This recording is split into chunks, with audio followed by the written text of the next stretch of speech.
नमस्कार, मैं हूं आपके साथ में मानसा मलिक। शाम के 4 बज रहे हैं और आज की बड़ी खबर, कांग्रेस नेता जतिन प्रसाद बीजेपी में शामिल हो गए हैं। केंद्रीय मंत्री पीयूष गोयल ने जतिन प्रसाद को पार्टी की सदस्यता दिलाई। यूपी चुनाव से पहले जतिन प्रसाद का बीजेपी में शामिल होना कांग्रेस के लिए बड़ा झटका है, क्योंकि जतिन प्रसाद की ब्राह्मण वोट बैंक पर मजबूत पकड़ है। वहीं बीजेपी में शामिल होने के बाद उन्होंने कांग्रेस पर निशाना साधते हुए कहा कि बाकी पार्टियों में परिवारवाद हावी है, बाकी पार्टियां व्यक्ति विशेष से जुड़ी हुई हैं, क्षेत्रीय दल हैं, एक बीजेपी ही है पार्टी जो कि संस्थागत दल है। जतिन प्रसाद को राहुल गांधी का करीबी भी माना जाता रहा है, लेकिन वो पिछले काफी समय से कांग्रेस से नाराज चल रहे थे। यूपी के आगामी चुनाव में जतिन प्रसाद को क्या जिम्मेदारी मिलती है, ये देखना काफी दिलचस्प होगा। तो अगले साल विधानसभा चुनाव होने वाले हैं उत्तर प्रदेश में, और उस लिहाज से ये बहुत ही बड़ा सियासी बदलाव। बीजेपी में शामिल होने के बाद जतिन प्रसाद ने पीएम मोदी और केंद्र सरकार की तारीफ की, साथ ही कांग्रेस पर हमला बोलते हुए कहा कि कांग्रेस क्षेत्रीय पार्टी बन गई है। ये मेरे राजनीतिक जीवन का एक नया अध्याय शुरू हो रहा है। जैसे कि आप जानते हैं, मेरा कांग्रेस पार्टी से 3 पीढ़ियों का साथ रहा है। तो ये महत्वपूर्ण निर्णय जो मैंने लिया है, बहुत विचार मंथन और सोच के बाद मैं इस फैसले पे पहुंचा हूं। और सवाल ये नहीं है आज कि मैं किस दल को छोड़ के आ रहा हूं, मगर सवाल ये है कि किस दल में जा रहा हूं और क्यों जा रहा हूं। ये मैंने पिछले कुछ वर्षों से 8-10 सालों से महसूस किया है अपने अनुभव में, राजनीतिक जीवन में, लोगों से मिलके भ्रमण करके देश भर में, कि अगर आज कोई इस देश में असली माने में कोई राजनीतिक दल है जो संस्थागत इंस्टीट्यूशनल दल है, वो भारतीय जनता पार्टी है। बाकी दल तो व्यक्ति विशेष और क्षेत्र के हो गए, मगर राष्ट्रीय दल के नाम पे अगर आज भारत में कोई दल है तो वो भारतीय जनता पार्टी। जिस दल में मैं था, मुझे ये महसूस होने लगा कि हम लोग राजनीति में हैं और राजनीति एक माध्यम है, दल भी माध्यम है। अगर आप अपने लोगों के हितों की रक्षा नहीं कर सकते, उनके लिए काम नहीं आ सकते, तो आपका राजनीति और उस दल से में रहने में क्या औचित्य है। तो यही मेरे मन में, और चाहे वो देश हित हो, चाहे वो प्रदेश हो, चाहे वो जिला हो, अगर आप अपने लोगों के उपयोग नहीं आ सकते, उनके सहायता के लिए आप मौजूद नहीं हो सकते और आपके इस लायक नहीं हैं कि आप अपनी जनता के हितों की रक्षा कर पाएं, तो वो मुझे महसूस होने लगा कि मैं वो कांग्रेस पार्टी में नहीं कर पा रहा हूं। भारतीय जनता पार्टी वो माध्यम बनेगा, वो सशक्त संगठन, देशव्यापी इतना संगठन, इतना मजबूत नेतृत्व जो आज देश को जरूरत है।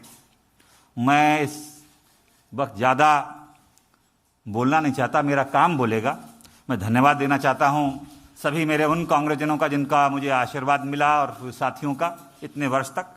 मगर अब मैं समर्पित एक, गोयल जी आप सब जानते हैं, आपका धन्यवाद दूंगा। एक कार्यकर्ता के रूप में भारतीय जनता पार्टी के मैं कार्य करूंगा, और वही उद्देश्य, सबका विकास और सबका साथ, जो उद्देश्य है एक भारत और श्रेष्ठ भारत का, वो लेके एक कार्यकर्ता के रूप में मैं काम करूंगा।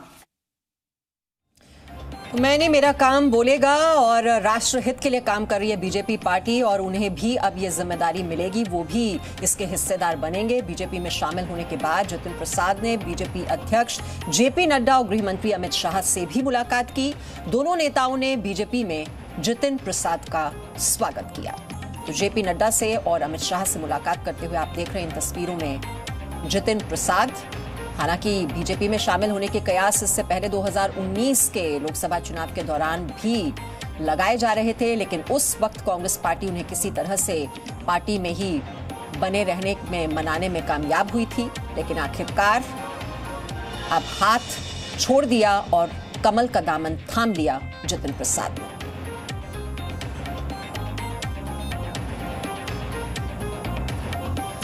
केंद्रीय मंत्री पीयूष गोयल ने जितिन प्रसाद को बीजेपी में शामिल करवाया। वो तस्वीरें भी हमने आपको दिखाई और इस मौके पर पीयूष गोयल ने कहा कि जितिन प्रसाद ने कम उम्र में ही यूपी की सेवा की और यूपी की राजनीति में उनकी बहुत बड़ी भूमिका होगी।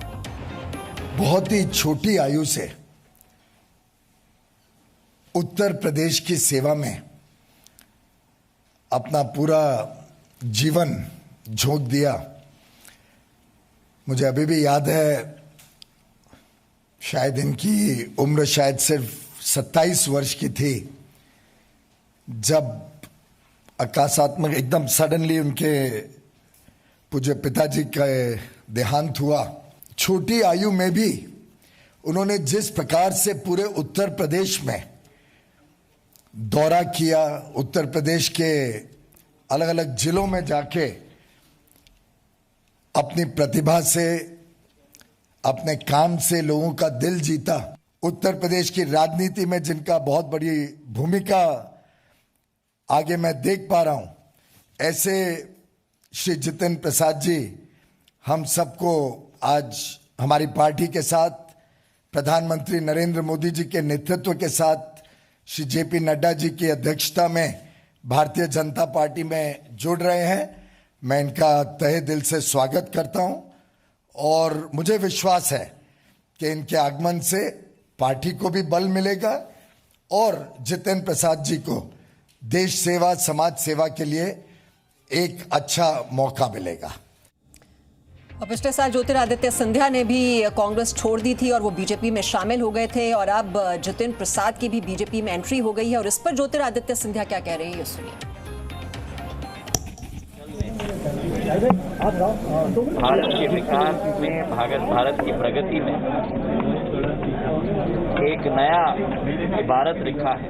प्रधानमंत्री नरेंद्र मोदी जी के नेतृत्व में, हमारे राष्ट्रीय अध्यक्ष जेपी नड्डा जी के नेतृत्व में, हमारे गृह मंत्री अमित शाह जी के नेतृत्व में उस भारतीय जनता पार्टी में जितिन प्रसाद जी का तहे दिल से, आत्मा की गहराइयों से मैं स्वागत करता हूं और मुझे विश्वास है कि आने वाले समय में इस भारतीय जनता पार्टी का कमल का फूल का झंडा को पूर्ण रूप से आगे करने में उनका पूरा योगदान है।